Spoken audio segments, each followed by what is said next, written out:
Hello, everybody. Welcome one, welcome all, and welcome back to the Believe in Iowa State podcast. I'm your host, Tyler Carter. I'm your host, Cody Vancillo. Cody, um, you know, it's been a very, very bad week for Iowa State basketball, and we're gonna have to pull this one back out. But it makes me feel some type of way. Like it. Oh boy, I just, ugh, yeah. No laws were breaking clause. Yeah, Yep. it was a rough one, man. And this is probably what everybody else is doing when they see us watching basketball. Yep. I've. I mean, I was like,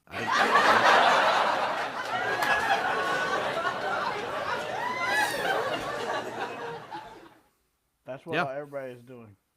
yeah. Literally, this entire week, everybody's been dancing on our grave. Whether it's Iowa fans, whether it's Kansas State fans, Kansas fans, Cincy fans, Oklahoma State fans, the entire sports world is laughing at Iowa State this past week, like this whole week. And why wouldn't you? Why wouldn't you? It's well deserved, bro. Let's get into this reaction. I don't even know. Like we lost. Obviously, it's well known that we lost this game, 79-70 to uh to Cincinnati at the Fifth Third Arena. I was there in person, and now everybody is just convinced that I should never go to Cincinnati again. Even Yeah. though I'll be back there in 2027 because we'll win. But yeah, dude, I don't I'm honestly dumbfounded at how this team is poorly started because just like offensively it's been a lull once again. The defense basically is non-existent because like I don't know if you saw, bro, but like I think they went 11 of 33 from three, and this Cincinnati is a team that is horrible, probably like in the 200s in making 3-point shots, and they hit like I think 11 of 33. They got up a lot of 3 pointers, and there were a lot of open looks. So I mean, this score really doesn't do justice. This score could have been a whole lot worse. Yeah. Um. When you mentioned the 3 pointer, you could have just stopped right there because I know this is an old thing that happens at Iowa State. You always have a team that just doesn't do any like whatever it is well. They proceed to do that exact thing well. With Cincinnati's case, bottom of the conference and the country in 3 point shots made. And what do? They started out 5 of 8, and even Mustafa Cham, who was 2 of 24 in the year, he made a couple threes. So I was like, when I saw those going, I'm like, oh great. It's one of those days, huh? I said the same thing, bro. I'm like when he's making shots, I'm like, oh, we ain't winning this. Yeah. No, he only went I once. knew once we saw him Mustafa Sham making shots, it was over. I'm like, oh my gosh. The funny thing is, he only went like 2 of 5 from the floor, but that him making that three was I didn't even care. That was indicative. That was pretty resembling of the entire day, and not even just that, just the embarrassment that was the rebounding. That was a joke in itself. Talked about getting out rebounded 15 to It was. 11. Like it just felt like Iowa State just could not get themselves out, like out in transition. They couldn't get out in transition because they couldn't get the rebound, and I don't know what it was. They honestly, it's sort of at that point with rebounding. Rebounding is sort of a want to, and it just seems like they didn't even want to like be out there on the floor. I mean, you get up 34 shots on from 3 point, and they hit 10 of them. You hit better from them. But like when you get up 34 shots and they shot 29% from three, but when you give up 10 threes, that makes the difference in the game, and that was the difference. Yeah, yeah. You mentioned the box score wasn't indicative of the game. Cincinnati just controlled everything. Like they controlled like the rebounding, they controlled the defense. They forced Iowa State into they forced Iowa State to lose at their own game. And I mean, when you have like we talked about Day Thomas. Day Thomas led the way with 19 points. We're gonna share a screen so that the fans can take a look. Also, fans, if you want to chime in, we sent the live stream link for the audience. So if you guys want to chime in, we'd love your input. But yeah, I mean, when three of your five starters are in double figures, like most of the time, you're gonna win games. And then you have Baba Miller with 8 points, 12 rebounds. Baba Miller was a difference in the game. He had 12 rebounds alone himself. He dominated against Blake Buchanan, who once again struggled in this game.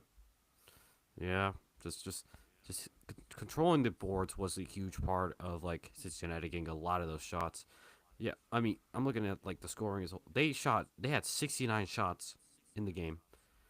So the percentages were equal, but Cincinnati got off way more shots, and that just tells you that they were clearly controlling the boards overall. Well, And it was irritating, Cody, because like, sorry to interrupt, but like, I mean, there was like some possessions where they got even second or even third chances to get to the basket. I'm just like, what the hell are we doing? And one of the other things that, like I said, it has reared its ugly head again. Like you see the free throw numbers, 17 of 27, which is like now it's just starting to get to the point to where if the offense, like right now, the offense right now is in a rut, but like we can't hit like all the free throws that we made. Or just think about it: if we would have went and only missed, if we would have made seven more free throws, or at least like if we would have went like shoot 26 or 27. I'm not saying that we should do that, but even if you go like 22 or 27 and make a couple more shots, and like a lot of some of these shots like rimmed out, like you probably win this game. But like it's just like the defense once again just doubling up on somebody. Like the ball pressure was there. It's just like there was way too many wide open threes, and I don't know. I honestly don't know what there is to do. To be honest with you, Cody. yeah, yeah, and just offensively, it's bad. Like there are just too many moments, and this is gonna go to to Jefferson, who's a great player, but dude needs to sometimes just kick it out. He drives in way too much into Facts. traffic, and he'll lose the ball. Like somebody will either take it for an easy steal, or he'll just lose his dribble. He'll just lose his dribble, and it just gets so annoying when like you have guys that are wide open, but for whatever reason he just continues to just take it in right into traffic. And he'll even do this in transition, where he'll just straight up dribble up the court right into 7'2" dude that's standing right underneath the basket. It makes no sense, bro. Like I'm thinking, I'm like, we need. I don't know what needs to happen, but the point guards, at least from now on, whoever's playing in the game, or at least Milan, somebody else is gonna need to bring the ball up the floor, because now it's just starting to get to a point where it's starting to become a detriment to the team, Yep. because it's just like there was a couple of possessions where we tied it, or there was a point where we took the lead and then it just evaporated just like that. We were right down to double digits. So it just like the same thing happened where we came back out and battled back in the second half. I was like, all right, we're cooking now. And then the same thing happened where there's back to back Joshua Jefferson turnovers, and once again we're down back. And then once we went down to double, or once Mustafa Sham hit that three, like that, and I knew the air was out of the balloon when he started hitting threes. I was just like, oh boy, time to stick a fork in him. I don't Yep. know. It's just Y- this play is irritating. One guy that we can talk about, the guy that has been showing out, Milan Momcilovic showed out, bro. 9 of 18 from the field, 8 of 14 from three, and 8 of 10 from the free throw line. He's definitely one of the people that showed up. Yeah, that was like the bright spot. He was the reason Iowa State even crawled back into this game. Obviously, the first half he didn't have any like he couldn't get a look, but the second half he got a lot more looks, and he was taking advantage of them. Yeah, 8 threes And I think there was just that time, like for 8 of the 9 threes by Iowa State, he made. So it's clear that he's still our best shooter. Like that, it's a clear by a clear mile. But I mean, man, if you literally pair this with like let's say like an average, like actually like an average night with Taman Lipsey, who he like we know he's not like 100%. He's never gonna be that, but he just doesn't look like as healthy as you like him. And then Torre, he's going through freshman slump. This is typical. He's hit the freshman wall, so I think he'll bounce out of it. But yeah, and Buchanan, um, I don't know if he'll bounce out of it like Torre will, but I think he will. And then just not much from your bench, but Nate Heisey looked really good. Got a couple of like good baskets, and then just the defensive effort there. And then Jamari Bateman only didn't play too much, but I do like where he's at. Yeah, I think he just needs more minutes. I think we'll probably see that in the UCF game when we break that down next. But like, God, I I, just I'm think I don't know. I'm Go so ahead, go ahead, happy go the ahead. guys are finally home. I'm glad the guys are back home because I think they need the jolt. They need the home crowd. Yes, home crowd. I know it was a rough week, but please show up for these boys. I know I'm frustrated, but I'll be watching tomorrow. But Yeah, the I'll the have guys need a lift. I'll have to see if I can make it because my class schedule, like obviously classes start tomorrow, and but no, but apparently I guess I have a very late class like thing, so I don't know. We'll have to see if I make it. Yeah, well, hopefully you can. Cyclone Nation, make sure you show up to Hilton tomorrow to cheer on the guys. Um, yeah, dude. To um, to close this preview, and then we're gonna talk a little bit about women's after before we get into UCF for men's. But what do you think? Like, because now what offenses are gonna do now, or what? Or sorry, what offenses? Defenses are gonna be like, okay, well, obviously Milan is their best shooter, so we'll just double Milan, and we're gonna force everybody else to beat us. Because now it just seems like this offense is just so predictable right now. So like for you, what do you think it's going to take like for this offense to become much more balanced and not be like a Milan? Basically, we got to hope Milan scores 40 and then we win. Well, number one, you still go to Milan because he's gonna open up the offense a lot. So that allows like I think that's just allows the pressure to be off because like you got to get him going early because Right. again this was another game where he didn't get going until the second half. So I think teams are gonna probably be like probably still come out not pressing Milan because he doesn't really start cooking. So if you do that sooner, if you force him to like do that sooner, you could probably open up space for the guys a little more. Number two, you probably want to see like more scoring, like Lipsy getting to the paint. Torrey probably the same. So you want to be able to like crash. Like I think you got to just get guys that can go into the paint and be strong with the basketball because that's been missing the last couple of games. Is just being strong with the basketball. Yeah, and I mean, I like probably this was probably Dominicus played the worst game of the season because it's just like he couldn't get his feet under him or couldn't get set or anything at all, and he looked very sloppy. I don't know what happened. So obviously, he this is his first season too, so hopefully things can turn around for tomorrow's Yeah, game against yeah, UCF. and I think that's. Yeah, I mean, we talk about offensively. It starts defensively. You got to be like, I think it was said in the post game that they weren't desperate enough. They got to play with a sense of desperation. Like this is a yes, very because Houston had Cincinnati. They went in Cincinnati won. Arizona is probably gonna do the same thing. Like what separates them from Iowa State? And you would think that Iowa State should be in that like same echelon, but what separates Houston, Arizona from Iowa State is that desperation and not getting complacent. Iowa State's gone too complacent, and and it's a trend. It continues to happen in January, and Iowa State needs to find a reason to be to play desperate. And I think just this week is a wake up call. oh, definitely. Yeah, Oz is definitely going to be Oh, they've been pointing that out in practices. he pointed that out like I think on And then Sunday. obviously,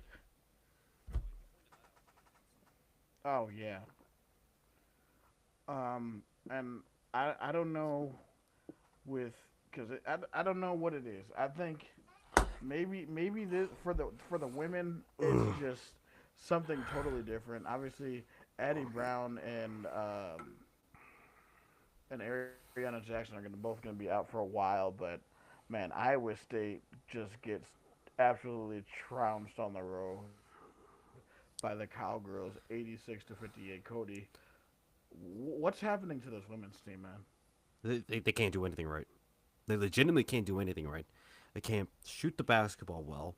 They're not taking care of the basketball well, and they can't get a stop.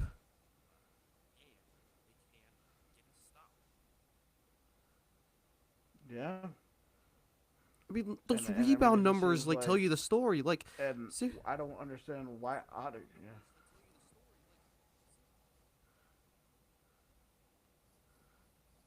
man, wow, they're only 32 rebounds. yep, And they also, why made does Audie Crooks only have 14 shots? Like, that also doesn't make sense to me either. That's your best player. well. It's because teams have figured out how to stop Audie Crooks, and it's effective. We saw that get exposed against Baylor. They did it well. Cincinnati did it well. Like they did it well, and West Virginia did it. Like West Virginia pressed Virginia. That's always given us issues. And then Colorado was able to do it effectively, and Oklahoma State. The book is out. The book is out on how to stop Audie Crookson's Iowa State team, and everybody's doing it. And for whatever reason, the Iowa State team is just incapable of adjusting to it, and that is just. I, Words cannot describe to me just how bad this is. I'm I just, mean, do you think? I mean, and it looks like it's probably not gonna. It's not gonna end anytime soon either. this was the team we were talking about. Cause I think I just mean, right before the year started, could have been a contender to host NCAA basketball tournaments. Now I don't even know if they're gonna make the tournament at this rate. yeah, there's a lot of work to do, and you basically sort of they're gonna hope that they can tread water at that point to even like just stay within the conference race. The conference race is long gone. You're not talking about Good point. you Yeah. can't even talk about winning the conference. You're talking about making the tournament at this point because the book is out. Like I said, the book is out on how to stop this team and just the inability of anything going right for the women. And it's just it's given up. Yeah, it's given up just the 86 that that second quarter just outright embarrassing. Giving up that 30 points. That was ridiculous. I think they started that on a 16-1 run. Wow. And I mean, it's just the shooting numbers. Just I don't know. I'll just yeah, 6 of 14 shooting for Audie, 6 of 13 for Jada. Um, you threw out the entire bench basically, trying to figure out something, and it just nothing. Just nothing was going the way. Meanwhile, Oklahoma State, like talk about 3-point shooting, 5 of 17 for Iowa State, 14 of 37 for Oklahoma State, and Yeah. It's it's just frustrating, man. yep, I don't know. Like, I didn't think it should be like. I knew Annie Brown was important, but I didn't realize she was this important. And so was Ariana Jackson. Like, I didn't realize the defense would steeply drop off with Ariana Jackson out. I didn't either, man. It's just it's so like frustrating to watch as a fan, and you don't want to like try to pile on. It's just like now it's just starting to get frustrating because it just seems like the same thing is Mm-hmm. happening again and again and again, and like everybody is trying to search for answers, and like it seems like now the coach don't even know what to do. He don't even know what how to fix this. Right. Like I don't know. Yeah. So long way to like go just for this women's team. Yep. And I hope maybe just maybe a home game for them against like Cincinnati, who they just lost to a couple weeks ago. Maybe that can give them some sort of spark. I don't know. Let's hope so. All right, Cody. We are going to take a deeper look into the UCF matchup. Obviously, we're gonna go into Evan Maya. Um, obviously, I'm getting that set up right now, so Hmm. bear with me. Yep. I mean, while you talk about that, yeah, I mentioned this. This will be the first game back with all the students, so this is going to be like probably a pretty important game for Iowa State to kind of get themselves like back on their feet before your road trip to Oklahoma State, and this is part of that like stretch before Kansas and Houston where you really need to just like you need to rebound in a bad way. Like you gotta, I think the ideal thing is you win out because Yes. you in order to stay in like in pace with the Houston's, the BYU's, the Texas Techs, and the Arizonas of the conference, that this game you got to just come out with a statement. Yes, you do. Um, Now we are gonna take a deeper look into this, and then we're gonna look at the game predictions, and we're gonna look at the upcoming games. Um, Obviously, we're gonna go down and look. Yeah. I mean, something to note, like while bringing that up, their most recent game against Arizona, this was in Orlando, and they were really competitive. They did not give Arizona an easy like they gave Arizona a fight. They sure did. Yeah. I mean, 84-77 was that final score, but there were points in time where UCF like they cut the lead to two.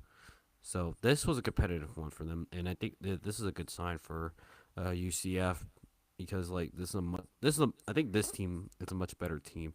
They've got they got Stillwell, Jermichael Stillwell, who performed pretty solidly for them. Mm-hmm. But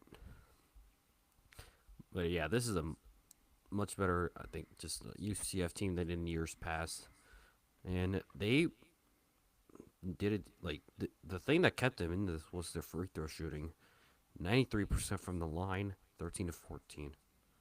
And that's gonna be an issue because if a team can make their free throws, I mean, like, right now we're in trouble right now. Like what does Iowa State need to do to like stay or to get a win? Because like I mean, one of the things that I look at is just like we need to be a lot better inside. Like that's one of the things is like we've been getting dominated by the big men. Obviously these last few games. Um, like, do you see any mismatches that we can take advantage of in this game? Um, I I don't think I've remembered like too much of the UCF like roster, and I probably couldn't name too many things, but but if I look, I guess at Arizona, like the Arizona, uh, let's see, let's see, Themis Folks for UCF, he put up 30 Mm, against Arizona, so he's gonna give us difficulties. He also had 8 assists, so he's gonna be the primary guard. Like he's gonna be the primary point guard, I would assume, right. for UCF, and that's the spot where Killing Torre should be able to play better defense. Like, ideally, he should be much better defensively than I think he was in the last game. Because Torre Yeah. did get into foul trouble. Like we know Torre's gonna be a good defender. Like gonna be a good defender. He's been that the past like month, so his defense is still there. But I would still like for him to maybe find some offense, because that if you can be able to at least somewhat match the offensive productivity of Folks, then I think that can be fine.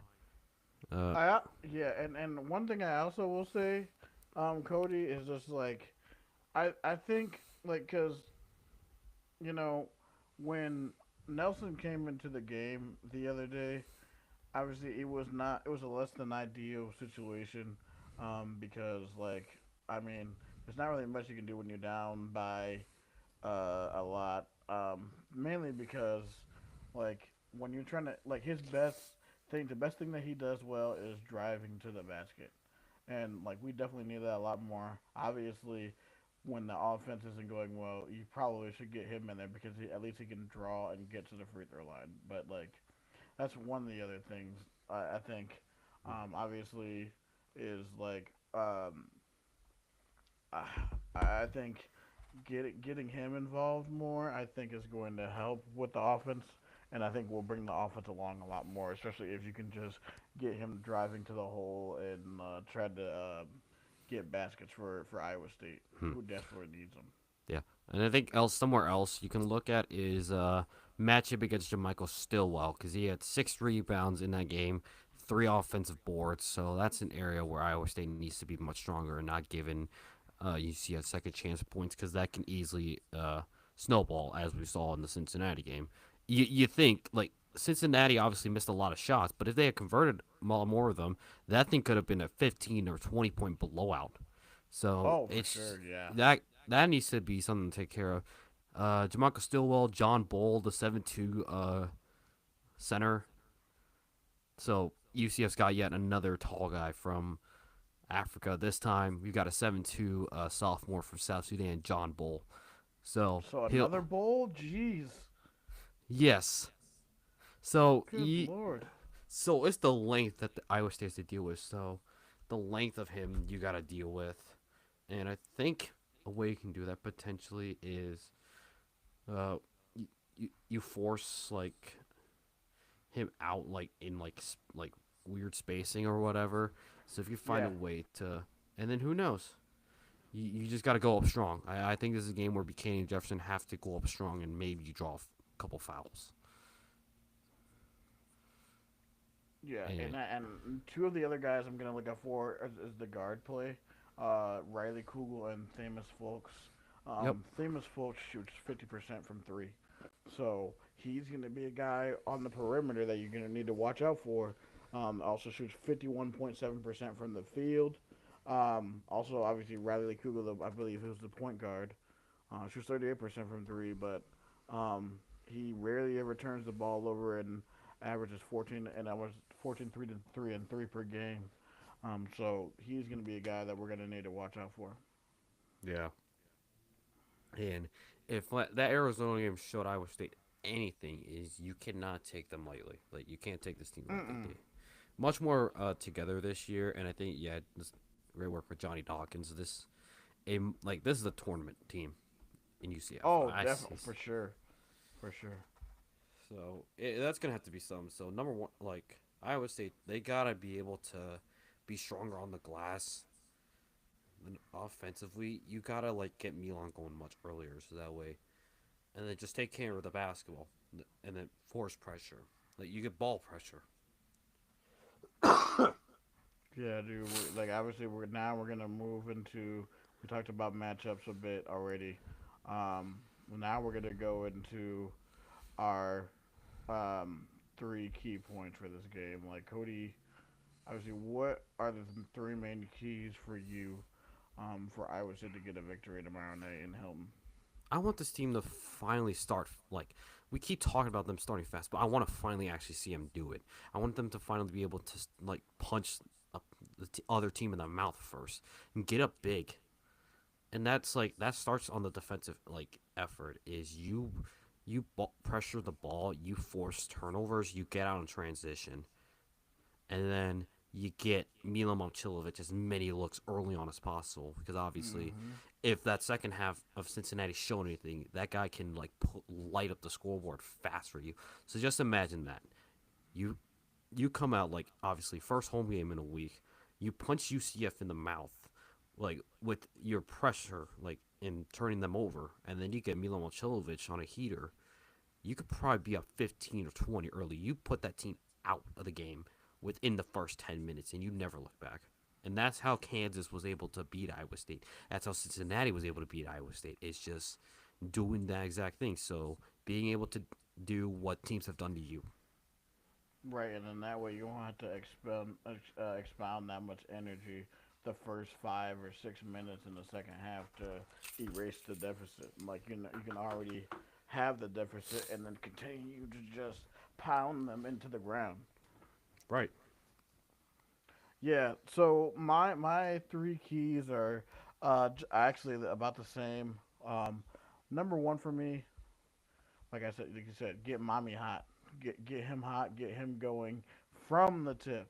Like no, there's no more of this waiting 5, 6, 7 minutes for him to get his first shot. Like get hit to him from the jump, bro. Get him hit threes, have him drive the basket, hit him hit fadeaways, um, and also just we need Blake Buchanan. Like I know he's struggling, but like man, bro, we need you badly to get out your slump, man. Like get on those boards and like that's gonna be my second point is get on the glass and fight on the boards because it's just there were times in that game where I just feel like if we would have had like a lot more heart, like we definitely probably could have gotten a lot more shots up because I'm like, man, what are we doing? Because I was just so irritated seeing two second or third chance rebounds by Cincinnati. I'm like, man, why are we not doing that? We're supposed to be the more aggressive team. We're the team that had obviously that is the much better team, but like it's all about heart. So Mm-hmm. show some heart is the second one for me. Third is start fast. We like you said, we've been talking about it. You talk about starting fast, you got to be about it now. Like this is the second game in a row where we haven't seen them start. Well, actually, probably like more fourth or fifth game that we haven't seen. This has been starting probably since what the let me guess Like probably West yeah Virginia, West like this Virginia has been game. like, yeah, I think this has just been like we haven't seen this like team like look actually somewhat. I don't know. This is what I guess Iowa maybe Yeah, probably since Iowa. So this has been like an issue for the past about month. a past month now. So like I don't know what needs to happen, but we need to start fast, like because once that hellacious start goes in, well, probably that last that 6 or 7 game stretch, we Yep. we gotta be ready for that. If you really want a chance, luckily we're only 16-2 right now, so these are our first two losses of the year, and there's a long season left. We still have 13 games left, obviously, and now we're getting to the point where everybody is facing everyone. So L's are going to start stacking up for teams. We got to start taking advantage, especially with this schedule going in. We obviously want we dropped one. We can still win these next seven if we can get it together and get a good stretch of wins before we Yep. play KU again. For sure. And then to wrap this up, Cody, I want to see what your prediction is for this game. What do you think? I think the team is able to wake up. You get the full student section back in tow with it being first day of classes. You're gonna get the full one, so you know like they're gonna probably be they're gonna be anxious. They're in desperation. They want to see this team like win, and you know the team is like gonna want like that feeling too. So I'm guessing that this Iowa State will find a way to kick out of this like kind of week long slump they've had, and I think they put up 100. I think that's Ooh, okay, send a message. okay. I like it. I like it. Like 102 to 84 would be my guess. Okay, I Like this is a believe. good UCF team, but I think just this like with how pissed off everybody is going to be inside of Hilton Coliseum, buckle up. I like that.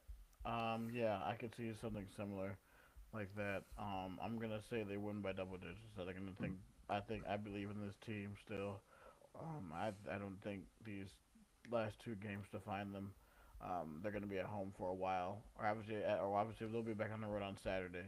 But we gotta win this game at home. Gotta win on Saturday, to keep the vibes up again before we have to go back. I think not this week, but next week when we have to go on the road. In 2 weeks when we have to go on the road to Manhattan, because Yep. that's going to be a tough game with another team that's been down and has nothing to play for. Yeah.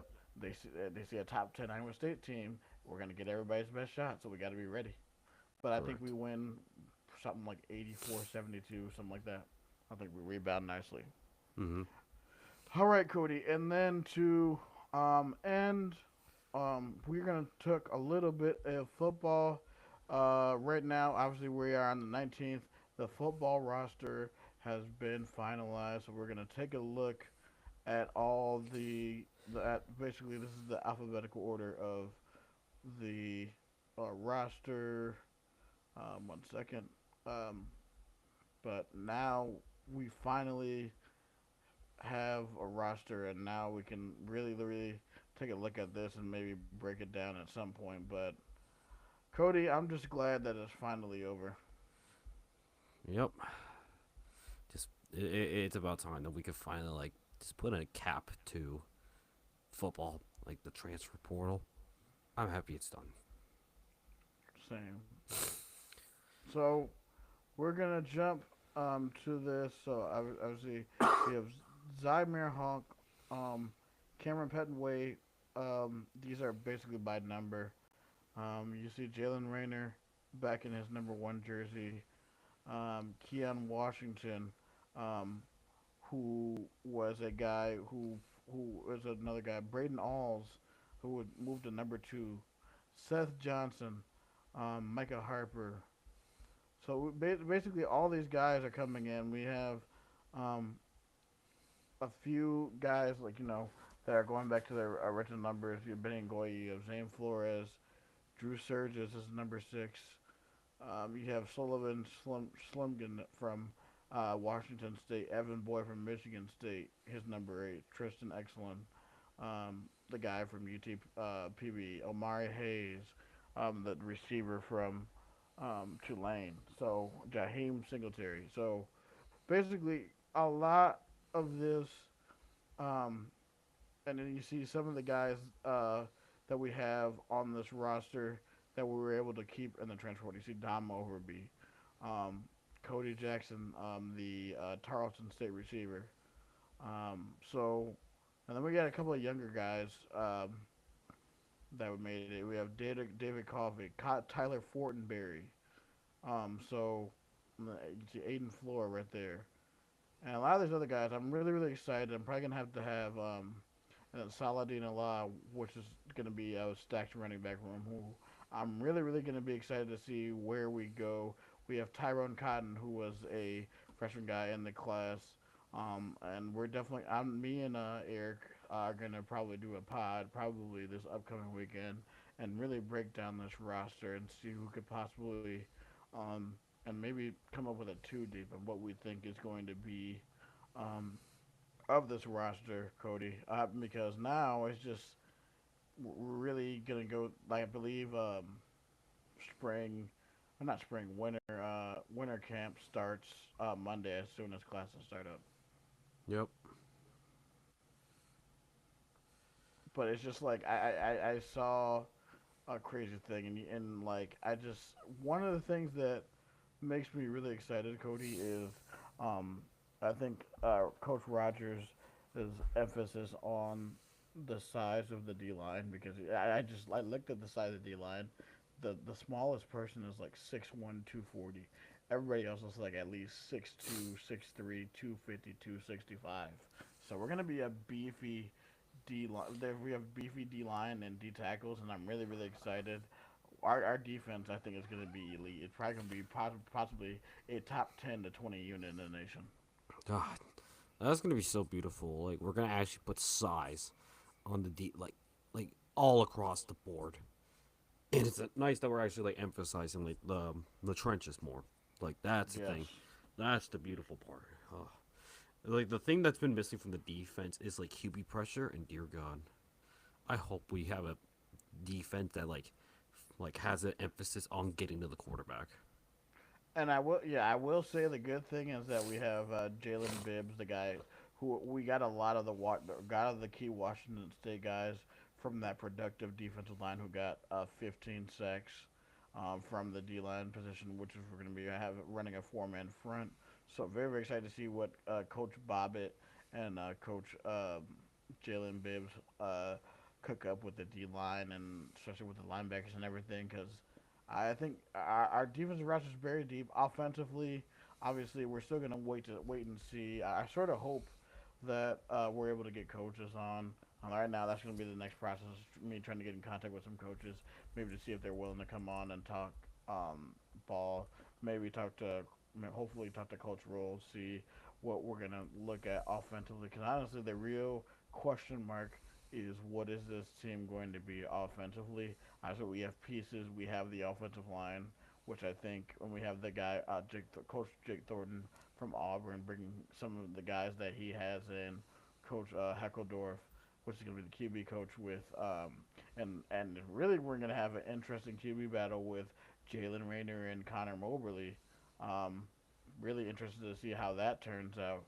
Um, I'm really this gonna should be a very interesting spring ball, and then also take a look at the class of 2026 with a lot of guys that came over, and we were able to retain some talent from our own recruiting class, as well as getting a lot of the Washington State commits um, from their class. So definitely going to be reaching out to some of those guys and maybe talking to them to see how they feel and how their talents can translate to the roster. Yep. All right, Cody. Thank you for joining with me. Thank you, everybody that has been on with us. We have basically been gone for 40 minutes today. Few things before we go. A big thank you to FanDuel. Um, Hopefully, you won a lot of money this week betting on the divisional round. We have our championship matchup set. Um, we have Rams Seahawks, so it's going to be a Pacific Northwest final. Um, although the Chicago Bears, my hometown team, the Chicago Bears, fought valiantly. Fortunately, they lost, but congrats on the Bears for a very good season. Um, and it's going to be McVay versus Mike McDonald, and has the Seahawks cooking, man, and it's going to be cool. And then we have which we thought was going to be a a matchup where we were gonna be excited for the QB matchup. Fortunately, Bo Nix broke his ankle, is out for the season, so we now have Drake May versus Jarrett Stidham. I'm pretty sure Sean Payton will have him ready to play, but sort of lackluster. But looks like we're going to be ramping up for a pretty good Super Bowl matchup. Hmm. And then you've also got the college football national championship tonight. Yes, tonight. Yes. What are your thoughts on that one? She. I think Miami's gonna do everything they can, like with that elite defense, to try to stop the Indian offense, but it feels like they're gonna be able to find a way to just pull away. A lot of people are thinking that this is gonna be like kind of a blowout, but I could see this being a much closer game. I think Indiana wins like 28-17. I think it'll Yeah. be like maybe they're down going into the fourth quarter, but then they score two touchdowns and then ice it, Hmm. and then Miami will try to drive and then they throw an interception. So I think Indiana will finally win their first national championship. I will say, like, what do you say? What do you think is like the least the least likely outcome in this game? The least likely outcome is Miami blowing out Indiana. I completely agree. Everyone's like, oh, there's some people think that can happen. I'm like, I don't know, man. I'm like, Miami's defense is good, but they haven't put a complete performance together. Because if you look at like some of their games, there were a lot of losable moments that they could have had, but they didn't. Ole Miss didn't capitalize on those. But we'll have to see.